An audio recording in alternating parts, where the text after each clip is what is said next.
Bond. James Bond. In case I don't see ya. Good afternoon, good evening, and good night. Did we just become best friends? Yup! Sublime! You keep using that word. I don't think it means what you think it means. Tear me apart, Lisa! But mostly I hate the way I don't hate you. Not even close. Not even a little bit. Not even at all. I'm gonna make him an offer he can't refuse. Hi, friends, and welcome to another episode of You Haven't Seen That, a movie discussion podcast where we introduce our friend Ben to movies he should have seen a long time ago. I'm your host, Amanda. I'm Geoff. And I'm Ben. And today we are continuing with the Amanda Hasn't Seen That month. And we watched Get Smart. Be sure to stick around until the end. We'll be talking about our top 4 Anne Hathaway or Steve Carell performances in movies or TV. Very important disclaimer there. Get Smart. When members of the nefarious crime syndicate Chaos attack the U.S. spy agency Control and the identities of secret agents are compromised, the chief has to promote hapless but eager analyst Maxwell Smart to field agent. He is partnered with veteran and capable Agent 99, the only spy whose cover remains intact. Can they work together to thwart the evil world domination plans of Chaos and its crafty operative? Released in June 2008, the number one song in the U.S., Lollipop by Lil Wayne. Oh, what a time to be alive. Right? Classic. Tiger Woods had just won his last major before he suffered a major injury and went through all of his issues in his personal life this weekend or around this time. Can I just real quick jump in and tell you one of my favorite Seth Meyers Weekend Update jokes from that time where he was like, Tiger Woods crashed his car over the weekend and a whole bunch of women fell out. Oh, no. Yikes. Vladimir Putin was elected as Russian prime minister for the second time.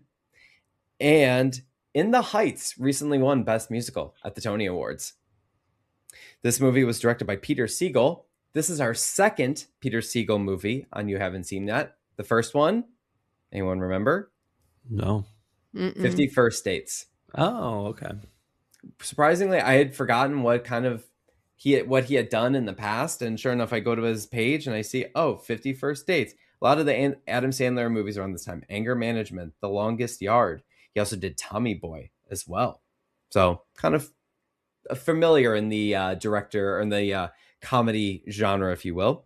This movie has a whole bunch of people in its cast. Steve Carell, Anne Hathaway, Dwayne Johnson, Alan Arkin, Terrence Stamp, James Caan, Terry Crews, David Koechner, and Bill Murray, among others, like Patrick Warburton, for example. With an $80 million budget, this movie grossed $230 million at the global box office. This movie opened to number 1, beating The Incredible Hulk and dethroning it. It was then later dethroned the very next weekend by WALL-E. This movie was not super well received by critics. It has a 51% on Rotten Tomatoes and a 54 Metacritic score. That said, it did receive some awards, nominations, and wins. It was nominated for 2 MTV Movie Awards this year. It was nominated for Best Comedic Performance for Steve Carell and Best Villain for Dwayne Johnson. Spoiler alert for anyone who hasn't seen the movie. Steve Carell lost to Jim Carrey in Yes Man, and Dwayne Johnson lost to Heath Ledger in The Dark Knight. Well, I mean, come on now. This movie also won Choice Summer Movie Comedy at the Teen Choice Awards that year, beating movies such as Kung Fu Panda, Meet Dave, You Don't Mess with the Zohan, and WALL-E. So we've got an awards player on our hands, people. There we go. Prestige. Yeah, definitely. It was weird to see The Rock with hair. Anywho, Ben, why don't you tell us your history with Get Smart? Oh, I would love to. So the thing Geoff did not mention is this is based on a 1960s sitcom. And yeah, I forgot to mention that point. Sorry about that. Very important. And it has been a favorite of mine. I love the 60s sitcom. I've seen every episode multiple times. It was it had just left Nick at Night when I had first got into Nick at Night back in the mid 90s. But then it came on TV Land in the early 2000s and I got very into it then. And then I bought the entire box set when it all came out on DVD shortly before this movie came out. I want to say like 2005, 6, somewhere in there. And I bought the whole set. It's cool. The box set, like back, that's when they used to really care about putting box sets together, and it like unfolds like the how you get down to Control, like with all the different opening things. You have to open it like 4 times to get into the box set. So yeah, I've seen every episode of this TV show. So I was very excited when this movie came out because I loved the TV show and I love Steve Carell. And so I remember I dragged all my friends who I was working with at summer camp to a drive-in to see this, and we had to sit through Wall-E first to watch Get Smart. Yeah, oh darn, because I hate Wall-E. I don't know if you know that about me, but I hated it then. I hate it now. Well, I don't know if I hate it now, but I've never watched it since because I hated it so much. And so we had to sit through Wall-E to watch Get Smart, and I was very excited to bring everybody to see Get Smart. But I think some of them fell asleep because it was the second movie at the drive-thru, which is how it goes at a drive-thru. And then I also then bought the DVD when it came out. So, but I have not watched it in a very long time. I mean, it's been definitely over 10 years, maybe 15 years since I've seen the movie. I've watched the show since then, but I've not seen the movie since then. Okay. All right. Some pretty good history. Mm-hmm. And Geoff, what about you? So I've seen this movie a few times myself. I haven't seen it in years, probably since high school. I do vividly remember seeing this movie in theaters. My dad took my brother and I to go see this. And then when it did come out on DVD and physical media, I definitely remember going down to our local Family Video and renting it and watching it at least a few times. So definitely had an appreciation for it back in the day in high school. Haven't revisited it since until prepping for this episode today. Great. And obviously, I have no history with this movie. I knew it existed. I guess this is a funny fact. I actually thought this movie was Date Night, which is another Steve Carell movie with Tina Fey. But came out right around the exact same time, too. Yeah. And the poster, like, they're both like kind of, there's like an explosion behind them. So, like, you can understand, right, how I could probably get these two mixed up. That's fair. I've seen that one in theaters too. I've not seen Date Night either. And so yeah, when you suggested Steve Carell and Anne Hathaway, I was like, Anne Hathaway's in this movie? And Tina Fey? I was so confused. So yeah, I kind of knew of its existence, and that's about it. I assume neither of you have seen the show. No. It's weirdly enough, when I was looking into it, it's a Mel Brooks production. Is that right? Yeah. That's crazy. He was like the kind of one of the brainchilds behind it.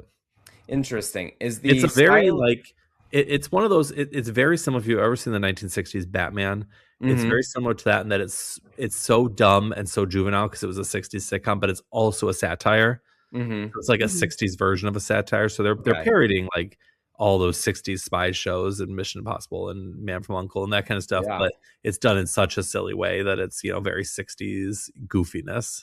Okay. So based on that and the fact that I do love the 60s Batman and I also love Mel Brooks movies, I should maybe give this a shot is what I think so. Yeah. I can give you a few episodes to take a look at.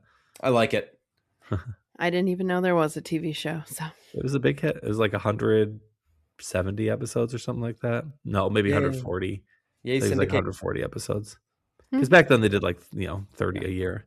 Is it one of those that would air on like TV Land and stuff nowadays? Yeah, that's where I watched it originally. Was TV Land. Nice. I don't know if it's available on streaming or anything now though. That's fair. I got my box set, so I don't need it. You're fine. Exactly. Thank God. All right. There's also a ton of references to the show in this movie, which I'm sure you didn't pick up on any of them, but there's a ton of things that are very, and I'll get into some of them as we talk about it.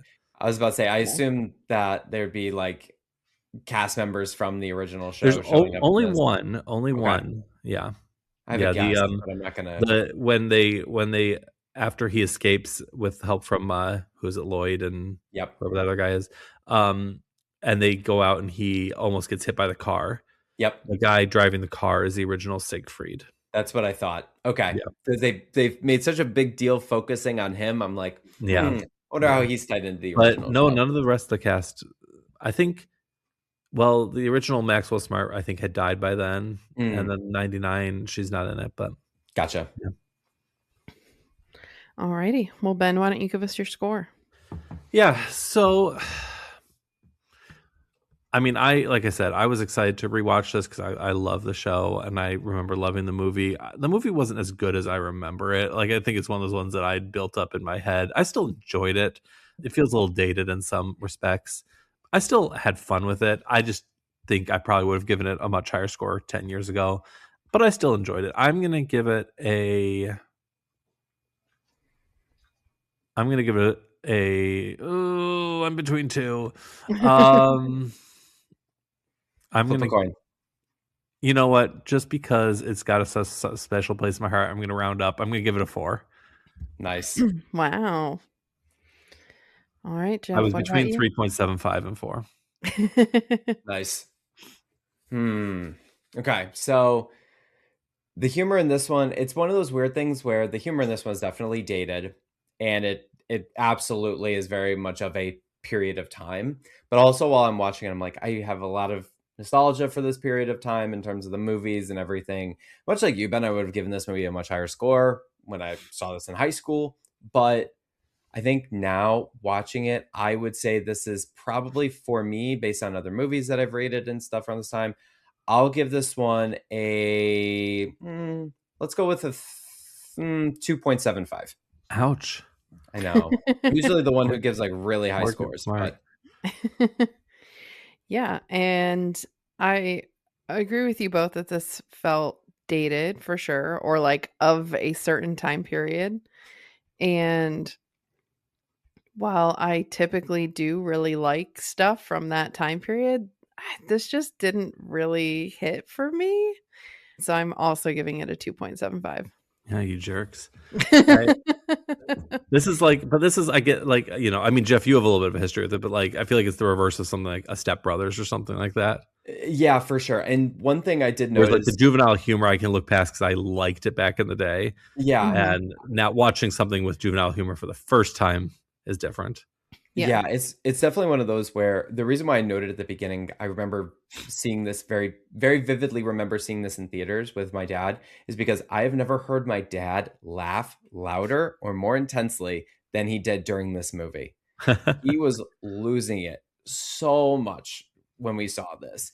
And naturally, growing up and wanting to be like my dad, I'm like, yeah, this is very funny as well. And of course, like, I connected with the humor and everything like that. So, and yeah, that's why I have a very vivid memory of watching it growing up. I wish that it hit home for me maybe a little bit more on this rewatch than it did, but it feels so like of an era, almost to a fault, weirdly enough for me. Almost like weirdly enough, this is a very Bush era. Oh yeah, like big time. This screams the Bush era, not just in the countries specifically being named for attacks, but also in the way that certain groups are being talked about and everything within this movie. I'm like, yeah, this is very 2000s political comedy tied in. It's very interesting because it's like when it was made, it was like contemporary in some ways, but it's also harkening back to the 60s spy shows, you know, that it was based on. So now I feel like it's like a double time capsule in the sense of it's still obviously parodying those 60s spy shows, but now the stuff that felt current at the time now feels very dated. Definitely. Which I think is like, so it's like a double dated thing. So already, I think, had some retro elements where it was trying to mimic the sitcom. Right. And then but now it feels retro in two ways, which I think is tough for it to overcome in places.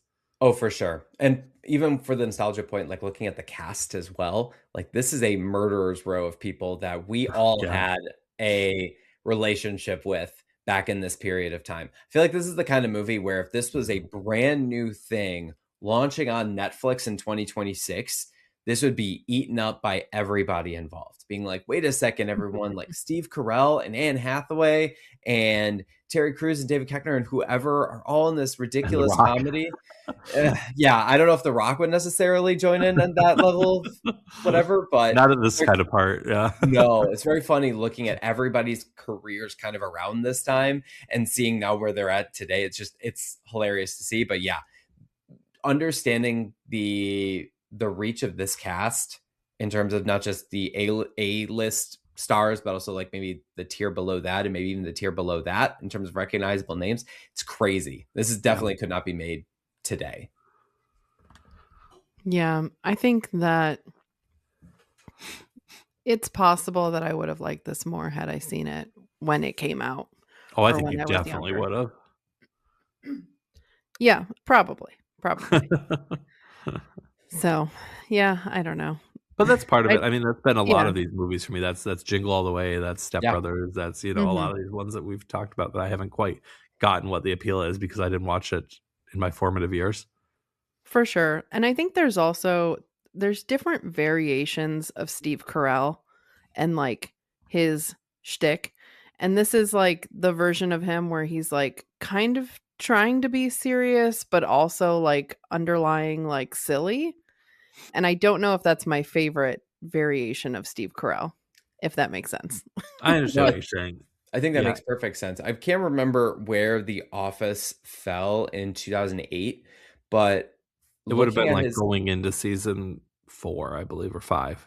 Thank you, Ben. So it's already gotten traction. He's a massive name at this point in the TV world, and he's already done a bunch of movies up to this point, especially in the sort of comedy genre. And I think it was kind of around this time that he's starting to get away from the comedic, completely like goofy comedy roles and starting to dabble into some of the more serious stuff. And of course, I say this, and Despicable Me hasn't even come out yet.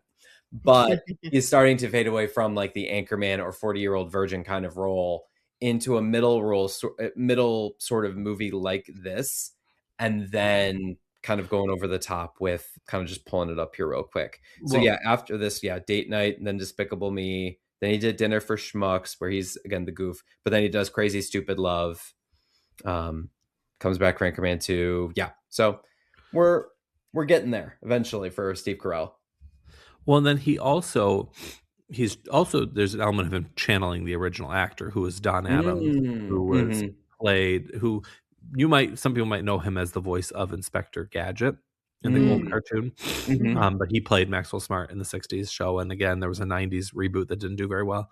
How did he do in terms of capturing that? There's a lot of similarities because he played a lot of what you were saying, Amanda, where he is like playing the serious agent, but he's so bumbling. And that's kind of the vibe of that show. I mean, and this is a show that is like famous for its catchphrases. You know, a lot of 60s sitcoms have that. And he does, and this show had a ton of them. I mean, the Cone of Silence thing is a thing they did over and over again. The Missed It by That Much is a famous line from the sitcom that was used in tons of episodes. The Would You Believe This? Would You Believe That? You know, like those are all callbacks to the sitcom. But the character was played very much that way, where he was in a serious job, you know, and they were doing serious missions. They were like dealing with bad guys. But it was played so kitschy and so bumbling that I think that's I agree. Like Steve Carell does do that in other movies too, where he's kind of being a serious version of a goofball. But I think here it's got an added element of trying to channel the vibe of the original. Gotcha. That makes sense. Totally makes sense. Another thing too on the positive side, speaking of kind of tackling cases together, I did like the chemistry very much between Steve Carell and Anne Hathaway. I think they've got it. Absolutely. Yeah, I think Anne Hathaway's really fun in this role. She is. She absolutely is. She's starting to kind of go away from the kind of joking kid roles, obviously, from a few years before that into this period. So, no, I think it's a good role for her for sure. And yeah, has great chemistry with Steve. I think they land all the jokes and everything like that. I think that part of it works for me. Especially early on. I felt like for me, this movie worked really well early on and then kind of faded as it went along.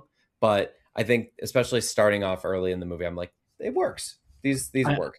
I agree. I think the first half is much stronger than the second half. I think it loses its way towards the end. And as they start to try and like once, you know, once they think Max is the traitor, and then they find out, you know, I think once that happens, it feels like a slog to get to the finish. I think the early part where they're like on their first mission together is very funny. Like, I would think they're agree. funny on the plane. I think they're funny in that like when he's talking to Siegfried, and he has the video of Anne Hathaway, and Steve Carell's like, Mrs. Spearkus must be lost. I just thought they were very funny, and their banter with each other is very funny too. And then it just felt like it got away from that more as the movie went on. Yeah, I'd agree with that.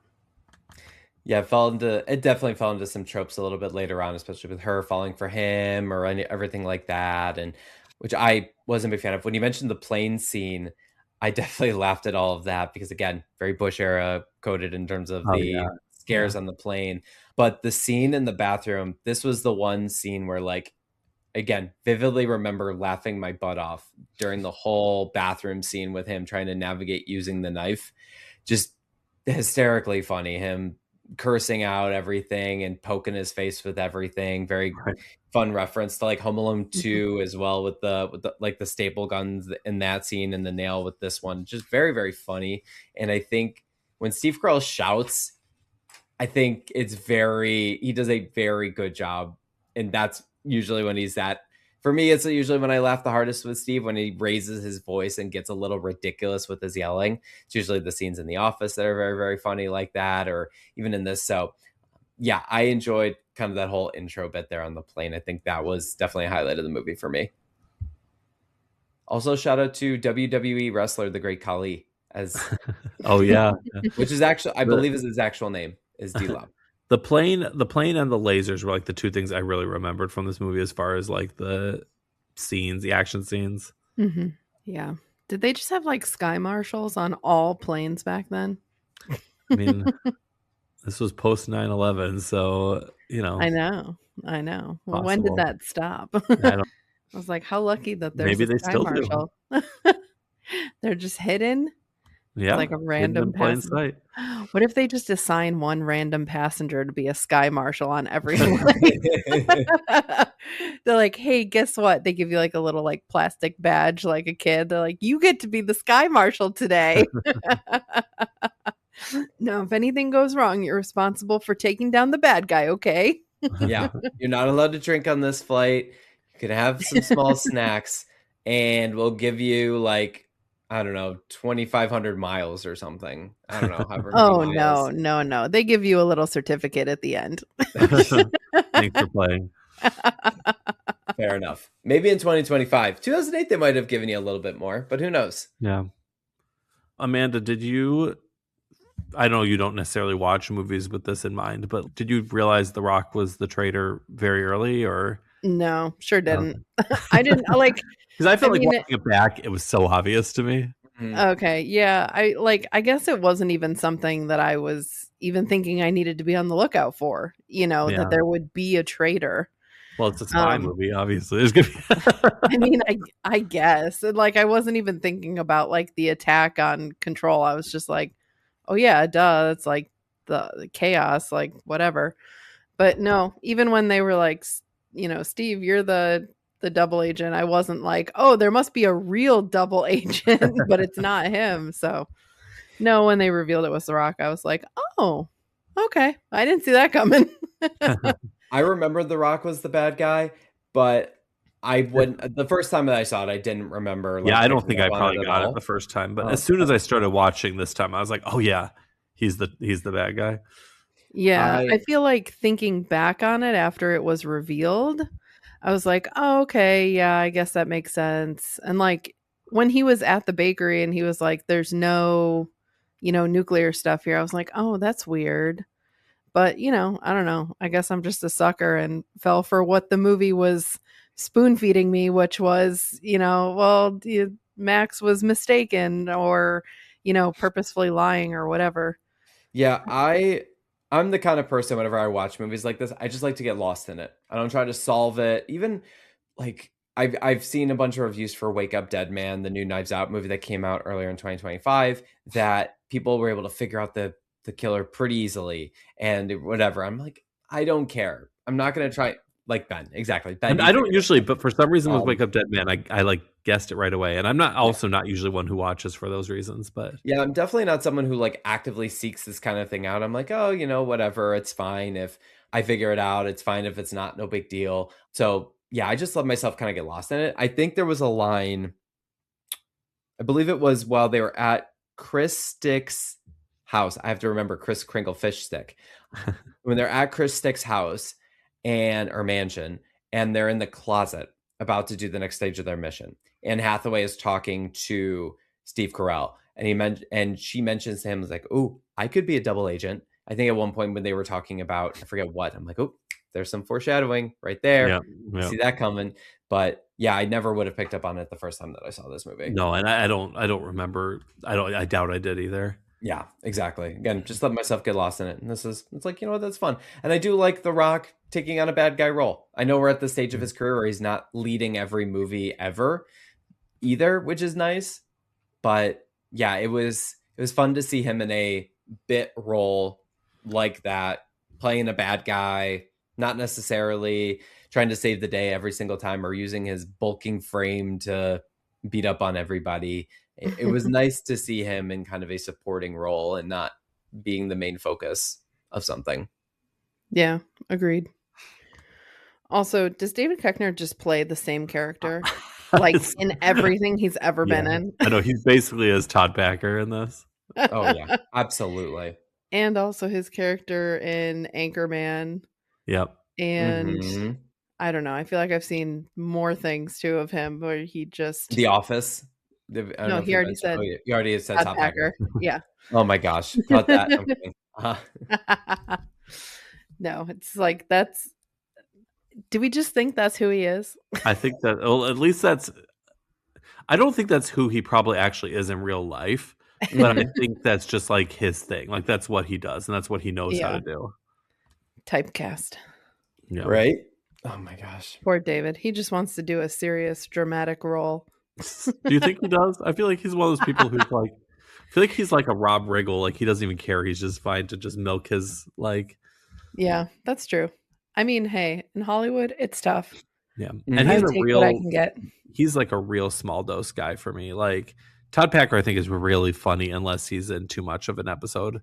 Yep. Or a couple episodes in a row. And agreed. I don't think he's overused in this movie either, but like a little bit more and it would have been too much. Agreed. Yeah. Very, very small doses. A couple of the things to note that were ties to the movie or to the TV show. First of all, when Anne Hathaway gets that bob look, that's very much a look of Barbara Feldon, who played 99. On the TV show. Yeah, I was wondering about that. I was like, her hair's just gone. Yeah, I assumed it was a wig, but yeah. And then Bill Murray as Agent 13 in The Tree.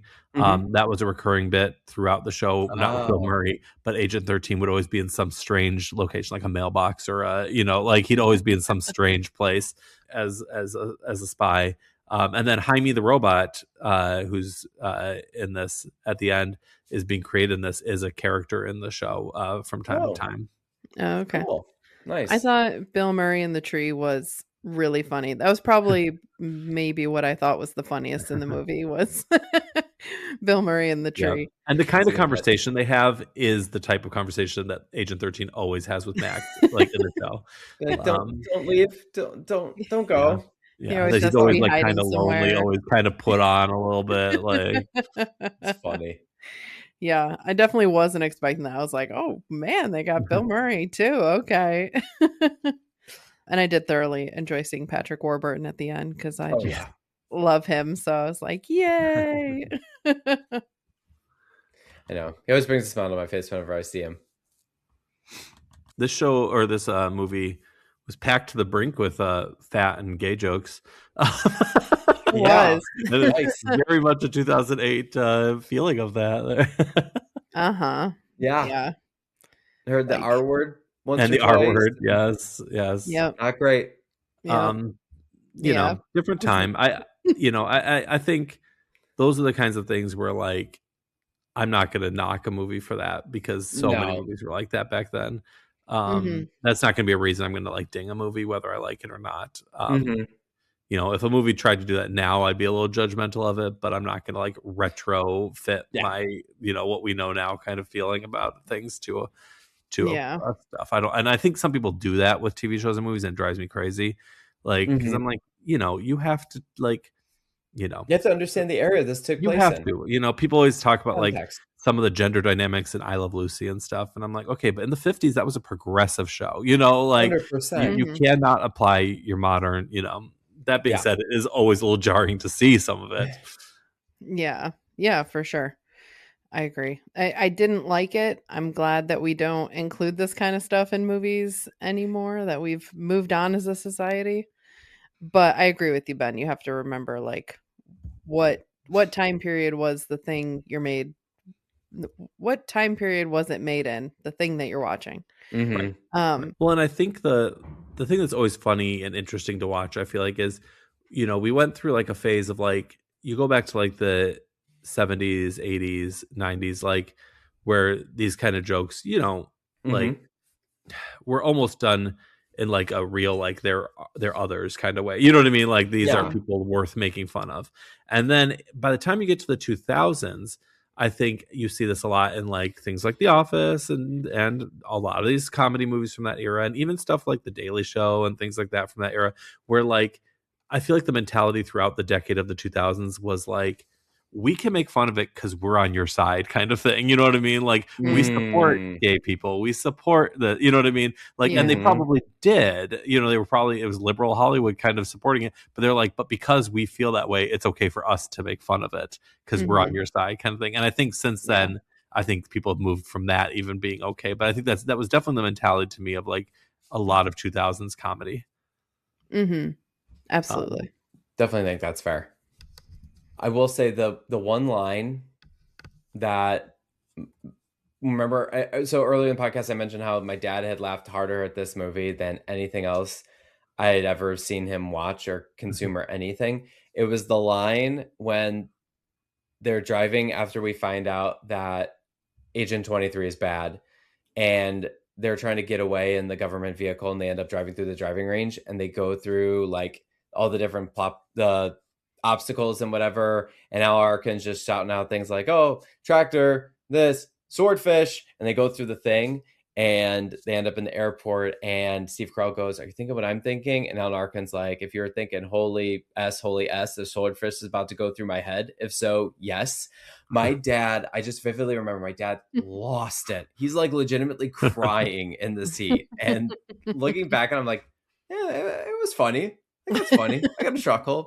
I don't know if I would have been keeled over like that, but it seems like a very dad humor kind of thing. And I'm just picturing the way I'm going to look in 20 years watching movies like this, probably feeling the exact same way.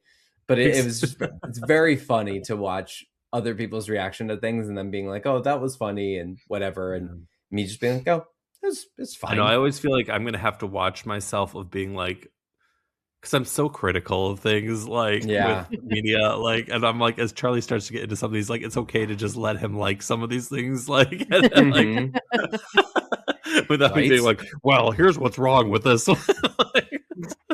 Seriously, very true. I have to really hold my tongue at a lot of stuff, being like, let them appreciate it, let them see it, whatever. Right. So, yeah, I don't know. I just like, this kind of reminded me of. And maybe, because Ben, like you were saying, maybe because it's so based on that like 60s TV show, but it definitely reminded me of like The Naked Gun or Airplane, like that kind of thing, which I've always struggled with those types of movies and finding them funny. Right. So I don't. I think just in the same way, I think you would have rated it higher if you had seen it. In your youth. I think I would have rated it lower if I didn't have the 60s connection to it, the TV show connection to it. Yeah, that's fair. Because I don't tend to love movies like this in general. Yeah. So I think we're skewed by our experiences and our, histories with movies. Like there's no way to not be. And that's the beauty of art. That's right. That's the beauty of art. I always joke, like, because back in like the Nick at Night days of watching those in the 90s as a kid, I loved like I Dream of Jeannie. Yeah. And then there were some that are like timelessly classic, with I Love Lucy and the Mary Tyler Moore Show and stuff that I think starting them in any era, a Dick Van Dyke Show, that I would have liked. But some of the like dumber ones, like I Dream of Jeannie, I'm like, would I have liked that? Like, what if Green Acres had been on instead of I Dream of Jeannie? Would I feel that way about Green Acres and think I Dream of Jeannie was dumb? I think that's very possible, Yeah, for sure. but sure. because that was one of the ones that was part of my childhood, it's very much a favorite of mine. Yeah. I'm actually a little surprised I never saw it, or maybe I did and I just don't even know it because I used to watch Nick at Night every day. Yeah, well, this was, like I said, I mean, this would have been TV Land in the early 2000s. Like, I don't Oh, know. TV Land. Yeah. They All right, played the never theme mind. song all the time in this movie. The theme song's They that. did. Ba-da, Yeah. ba-da, ba-da. That's iconic. I was Yeah. like, I recognize that theme. I've definitely heard that theme Yeah. before. And I was stuff. surprised that they didn't, because in the opening when he's going down there and they're doing that in the TV show, the credits like go through the doors with him and then close on the credits. And I was surprised they that's didn't cool. do that in the movie, like, because that's a very iconic. That's from fun. the TV show. I like that. The opening credits felt like a pre-show at Disney. Like, like you're going to ride something and they're just kind of like trying to set the vibe for you or give you like a little backstory on the ride that you're about to get on. It was definitely giving me like Epcot mid 2000s pre-show. One The thing only with thing- sorry, go ahead. Nope, you first. No, I was going to say the only thing I had was two real Bush era quotes. I thought one, and they're both said with jokes, I think, but one of them was, "When we argue, the terrorists win." I was like, that is such a Bush era thought. Yeah. And then, and it was said as a joke, obviously, but and then the other one was when the chief was like, "Men with hunches, that's where the real work gets done." I'm like, that was like the way the Bush administration operated. Big time. Absolutely. I think when they said that, like when we argue the terrorists win, Jeff, I think that's literally when you were like, wow, this is such a Bush era movie. Isn't it funny how that feels like almost quaint now too, though? Like at the time. Unbelievable. The whole war room scene actually reminded me a very big time of a movie I'm going to recommend at the end of this, where basically the movie is just 90 minutes of that. So, or at least like 50% of that is that whole sequence, done more effectively in my opinion, but still very, very funny in that part. Also, weirdly enough, this movie, there were a lot of connections I made to 2025 weirdly watching this movie. A couple big ones were the quote when we find out that Max has passed his agent exam with flying colors and Chief does not promote him. And Max says, "So you're not promoting me because I do a good job?" And like, oh yeah, that's kind of how it works in all corporate culture today, where it's like, hey, if you do your job too effectively, it's like, well, we can't really promote you because then we have to do whatever. So laughed about that. The other thing was the marshal talking to the flight attendant when Steve Carell goes to the bathroom. He goes, "Yeah, I like protein. I like protein a lot." I'm like, oh yeah, that is very, like, I keep saying 2025 as well. We're in 2026. Very 2026/2025 coded for sure. Yeah. There was definitely one other scene. Oh, the agents talking, the desk workers talking about the agents being like, "Oh, we run the show here. The future is going to be all with us and everything." I'm like, yeah, that's also very, very true. Warfare today is very much not, at least that we know of, very boots on the ground or whatever. A lot of work is done behind the scenes with drones and agent work and everything like that. Like, oh, yep, that's, again, very relevant today. So very 2026, 2025 coded moments in this movie that I'm like, oh, still relevant. I remember when this came out, there was like a lot of expectation there'd be a sequel. And I guess I was reading that Steve Carell, like, I guess passed on a sequel, didn't like the script, and was hoping that there'd be another one at some point. But now I think just so much time has passed, you're not going to see it happen. No, not going to happen. I don't think this movie would be successful from like a value perspective. I hate to use dollars and cents. Not IP, I think, worth mining at the moment. No, and I think certain cast members have gotten too big or have unfortunately passed away or whatever. Yeah, that we can't use them anymore per se. I think that train kind of, the window where that could have happened and didn't end up coming to pass. Yeah. Do we think, speaking of actors appearing in other roles or maybe being too big for other roles, do we think this movie was Anne Hathaway's audition tape for Selena Kyle in The Dark Knight Rises? I don't know. I have a feeling I wouldn't put it past Christopher Nolan to see a movie like this. The joke is always like, he's loved. He went on, oh goodness, what podcast? I think it was the Rich Eisen show, and he talked about his love for Step Brothers. And so we know Christopher Nolan knows ball. So I wouldn't be surprised if Christopher Nolan watched this movie and he's like, you know what? She could be Anne Catwoman. Hathaway could work as my Catwoman. This Yeah, could work. I could see it. He was a big fan of 10 Things I Hate About You, clearly. So it's like, yeah, why not? Could work. Also, the ending of this movie definitely there's a scene in the movie Tar. This is so niche. This is such a niche reference. But there's a scene in the movie Tar from 2022 where Kate Blanchett plays a psychotic conductor. And there's a scene in this that very much reminded me of that movie where Lydia Tarr is taken off of being the head conductor of the Berlin Orchestra because she gets into some trouble, and she goes into a fit of rage and tackles the head conductor during the middle of a concert. So very much like that scene where Max comes out there and tackles the idea. Oh, absolutely. That conductor as well. Did you ask our friend who's a conductor if he thinks that conductor does a very effective job at all? I should. I could ask my wife. You could. Oh, that's fair. You could ask her. Be like, is this a good conductor? Is the way that he's moving his hands, is that effective at all? Yeah, she had gone to bed long before I watched that scene. All right. Well, why don't we move on to our recommendations? Geoff, why don't you give us our movies for this week? Yeah. So I've got 3, like I do every week. But again, I have to remind you. First one is I had to bring in a Steve Carell movie. I did Despicable Me for this one. I think the vibes for the character that he plays in this probably are most similar to that. So shout out to Gruel. My name is Gruel. I'm here to steal the moon. So Despicable Me. Number 2, Mission Impossible, tying in TV shows with spy properties and everything. So that one's a little more serious than Get Smart, but oh well. And then the third one, I think both the 60s TV show, had some inspiration from Mission Impossible, the TV show, in the same way that this movie takes some inspiration from the Mission Impossible movies. Well, there we go. And then the third one is the movie I hinted at earlier about the war room scene, but Dr. Strangelove, or How I Learned How to Stop Worrying and Love the Bomb. There is one of the major sort of set pieces takes place in a war room with like 30 other generals and 30 other commanding officers with the president. And it is ridiculous and how it breaks out. And like there is infighting within the room that gets to a physical level, a lot of jokes being thrown around. And I adore that movie. It's one of my favorite movies of all time.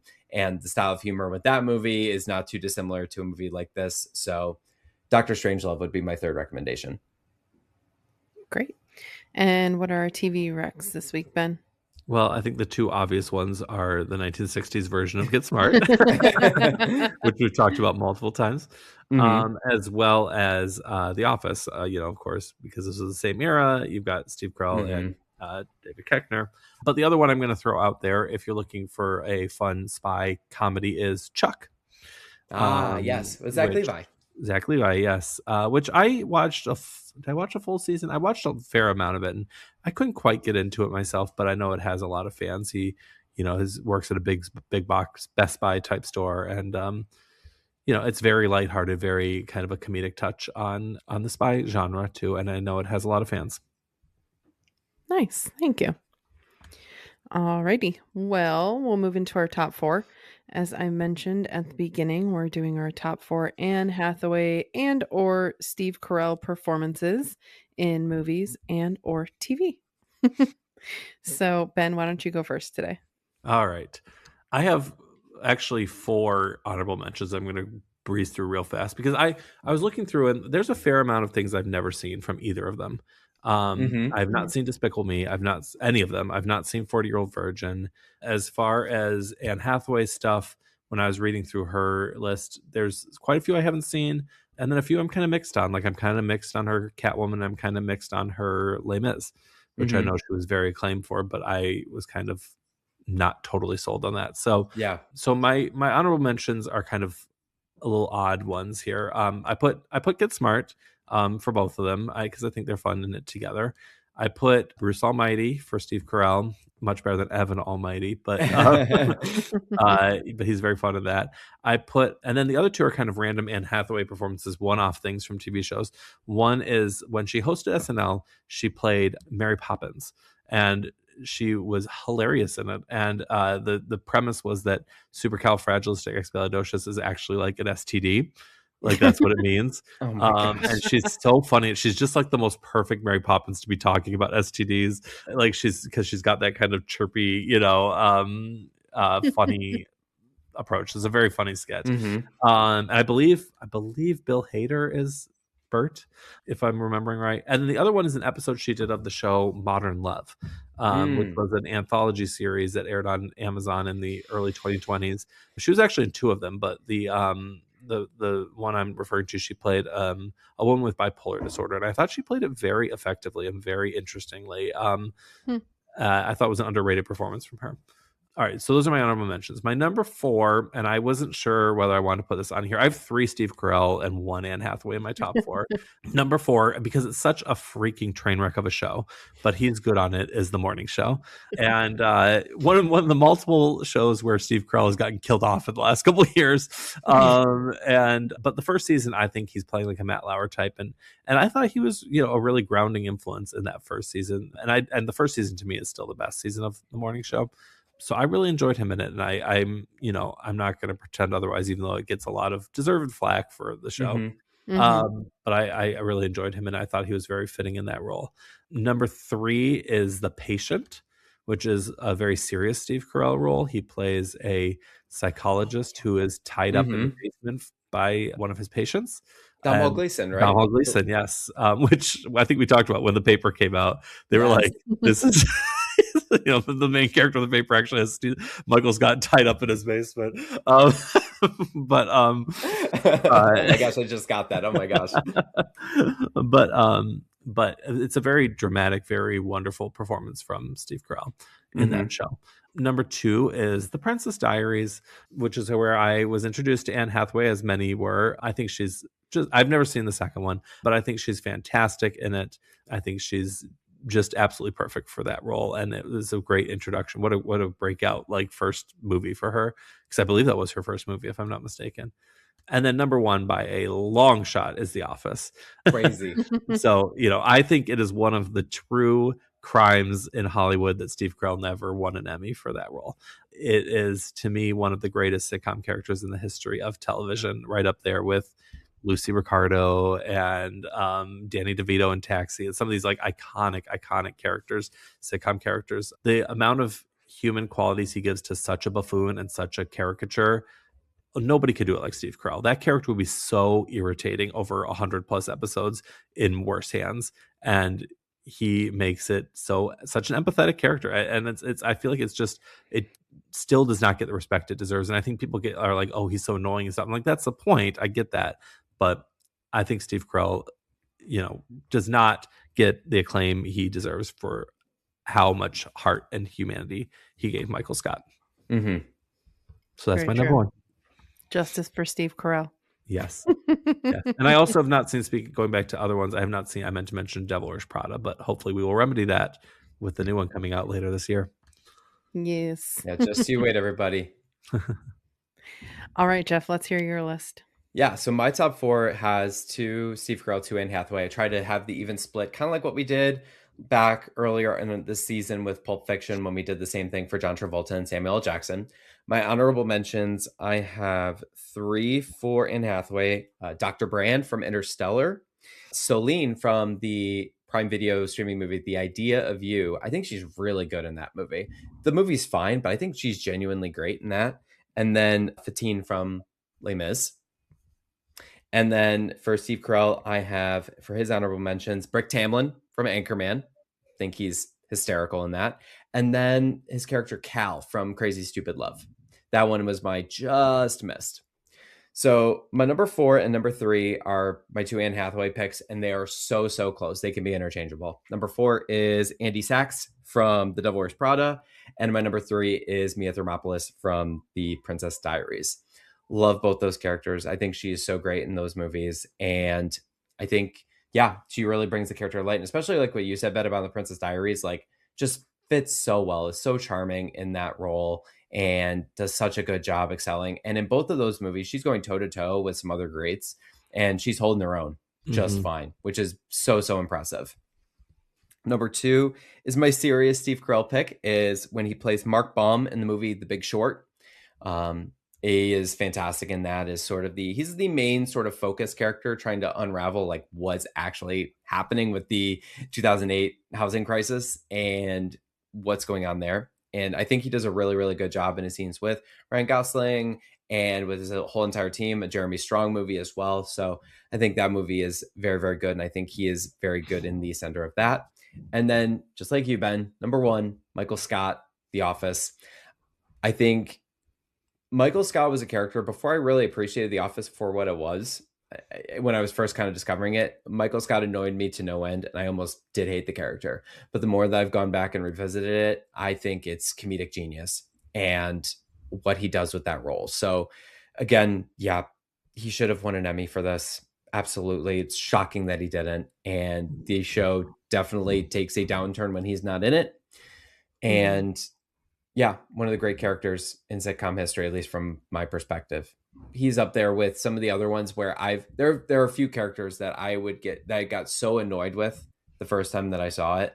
And now that I've had a few years to sit on these shows and revisit these shows and appreciate these shows, and weirdly him and Leslie Knope as well. Two characters that I hated the first time I watched it, but now I'm like, yeah, I really like them a lot and appreciate them a lot more. So yeah, Michael Scott, number one, pretty easy pick. Nice. Justice for Steve Carell. Justice for Steve Carell. Alrighty. So when I was looking at the lists of both of their filmographies, I feel like there were some notable ones on both sides that I hadn't seen. And some, like I will say for Anne Hathaway, I have seen The Devil Wears Prada, but I saw it like when it came out and I have not seen it since. And so I felt like I couldn't really speak to her performance because I don't really remember. So, there's some things there that I left off because I just haven't seen them or I don't remember. My honorable mentions are all Steve Carell. Despicable Me. I think that what he does with the Gru character is it's funny. It's just funny. I don't know. The voice he does, like the way he talks is just very funny. And, the first movie's good. The other ones aren't that great, but he's always very funny. Him and Anchorman, like Geoff said, he's a very dumb character, but he's very funny. He's very good at being funny in everything he's in. And then my third honorable mention is a little movie that not a lot of people have seen, but The Incredible Burt Wonderstone, where he plays a magician, and it's a very silly, very stupid movie, but Jeff's dying of laughter here. He muted himself, but he's yeah, that movie is that's a choice. Steve Carell's not always made the best choices in movies, but no, he's raking in millions and millions from Despicable Me. So yeah, and you know what? And good for him. And he elevates those not great movies. Yeah, he does. He's always okay. Like there's a baseline of competence with him. Yeah. Oh, absolutely, absolutely. So my number 4 is Les Mis. I think. I don't know. You both had it, on your honorable mentions, but I actually didn't. But oh, that's right. You mentioned it, but it was not on your honorable mentions. That's right. Yeah, I know she doesn't have like the biggest part in it, but I can't not forget. I dreamed a dream, so it's just forever ingrained in my brain. Her crying, also.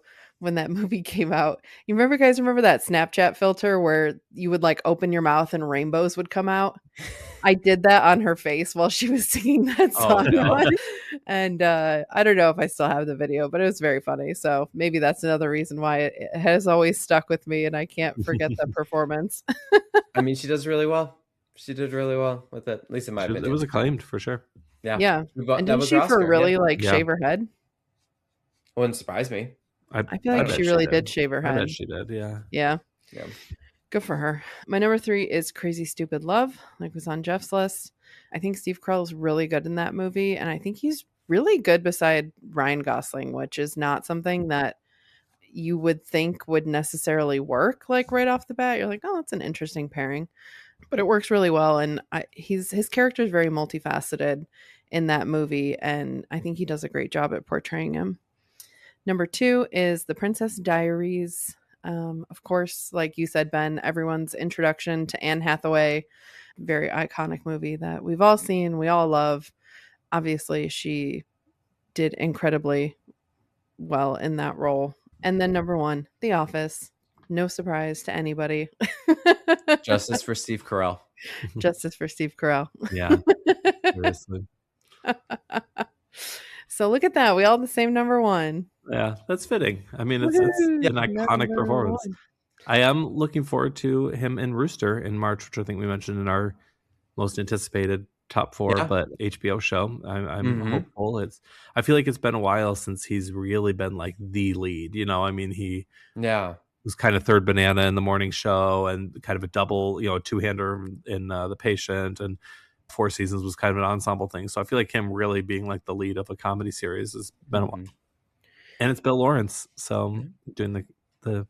Is that a drama or a comedy? Well, it's. I believe it's going to be like considered a comedy, but I think it's going to be kind of dramedy. Like, I mean, it's from the guy who did Shrinking. I think it might have some of those vibes. Okay, good to know. Good to know. All right. Well, that brings us to the end of our Get Smart episode. If you'd like to watch along with us next week, we will be rounding out the end of Amanda Hasn't Seen That with The Big Lebowski. So Dude Abides. I can say I'm personally excited to finally see that one. So tune in and be sure to watch along. If you enjoy, break out your White Russians. Make sure to have a White Russian or 2 while you listen. There you go. I'll understand that reference next week. If you enjoyed this episode, please consider leaving us a rating or review, and be sure to follow us on all our social channels. Thank you so much for listening, and we'll see y'all next week. To infinity and beyond! Why so serious? I am serious, and don't call me Shirley.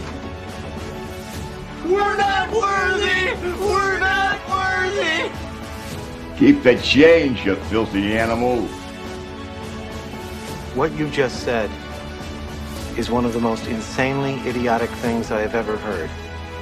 At no point in your rambling, incoherent response were you even close to anything that could be considered a rational thought. Everyone in this room is now dumber for having listened to it. I award you no points, and may God have mercy on your soul. I said it before, and I'll say it again. Life moves pretty fast. You don't stop and look around once in a while, you could miss it.